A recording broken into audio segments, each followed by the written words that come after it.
Everybody loved Charlie. How's it coming, honey?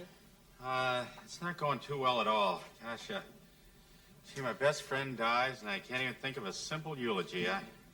I must have started this thing 10 times. It just isn't coming, that's all. Sweetheart, these things are never easy. Yeah, I mean, gosh, the guy was my best friend. I went to school with him. I was in the Army with him. We were business partners. For crying out loud, I can't even think of anything to say.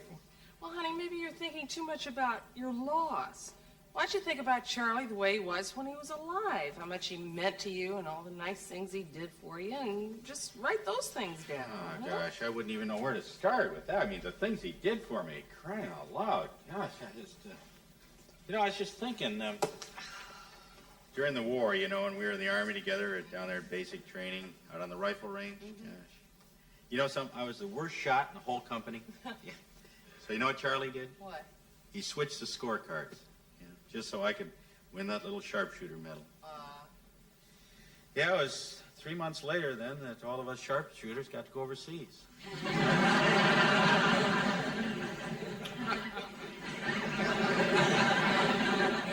I was lucky enough to go in with the first wave.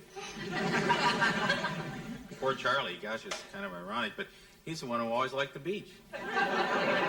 Poor Charlie. He had to wind up spending the entire war right here in Miami.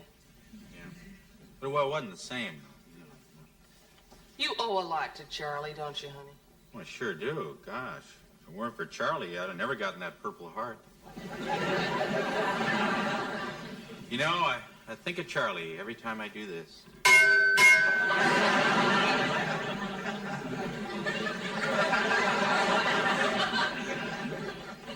He was a real first-class human being, I'll tell you. As I recall, he always called you a first-class something or other. Yeah, Helen, everybody loved Charlie. Gosh, yeah. Yeah, after the war, everybody was kind of forgetting about friendships and everything. It was Charlie who asked me to be his business partner. Yeah. Gosh, now you can imagine a guy like that. I mean, his looks, his personality, his know-how, he knew all the things about business and everything. Asked me to be his partner. Gosh, now, what did I have to offer? Well, honey, you had that $11,000 that built up in back pay while you were a prisoner of war. Yeah, but that was all. I mean, gosh. I sure didn't have it up here. Don't do that. Yeah, gosh, what a guy, I'll tell you. And you talk about a business partner. Boy, he was something. Gee. Boy, just took over everything, I handled the books. Both sets? Well, he insisted on that, I always thought he'd kind of slow down after he got that second house and the yacht and that mountain cabin. Oh, that mountain cabin. What a place. Well, that's funny. I don't remember you ever seeing the mountain cabin. Oh, no, I never saw it. It's just the way Charlie described it all the time. You could almost picture yourself there for the weekend. Yeah, everybody loved Charlie. Yeah. Well, I guess I better kind of get some of this down. Bid farewell to a thoughtful friend, Boy, now you talk about thoughtful. Now, there's something. Remember when he used to send me away on those business trips? Gosh, I'd be gone sometimes for months on end, You know something? No matter how long I was gone, though, when I'd come home, Charlie'd be right here to greet me.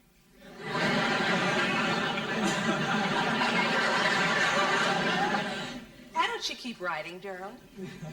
Remember that time I came home from Chicago a day early just to kind of surprise you? Gosh, there was Charlie jumping out the window to meet me.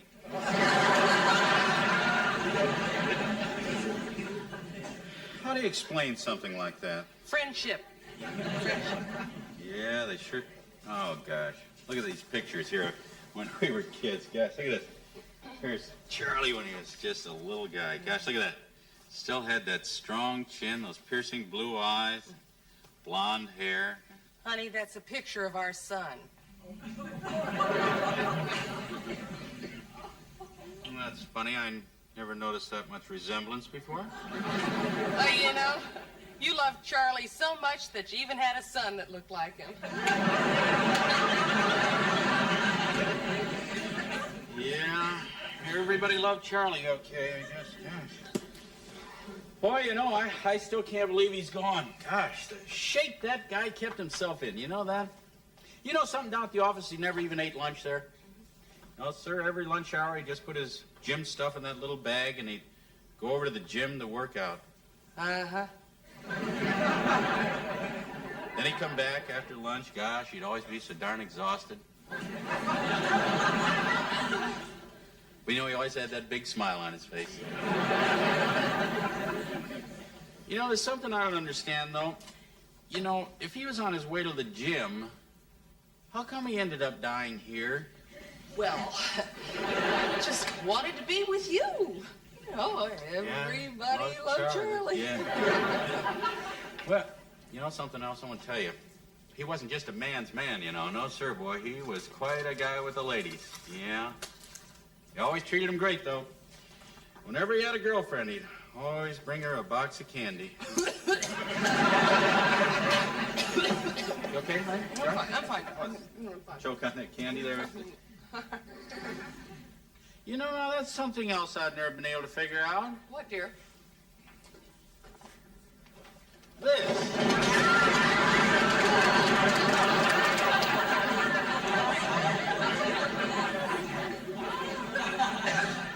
I don't suppose you'd buy Candy of the Month Club. No, not really. How about trying to get the moths to lose their teeth? No chance, Helen. All right, I didn't want to tell you this before, but all of that is the out-of-court settlement I got for receiving that obscene candygram. Right, uh-huh. I think I have the first line for the eulogy. Uh-huh.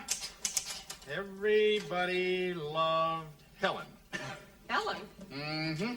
Yes, sirree. Say hello to Charlie.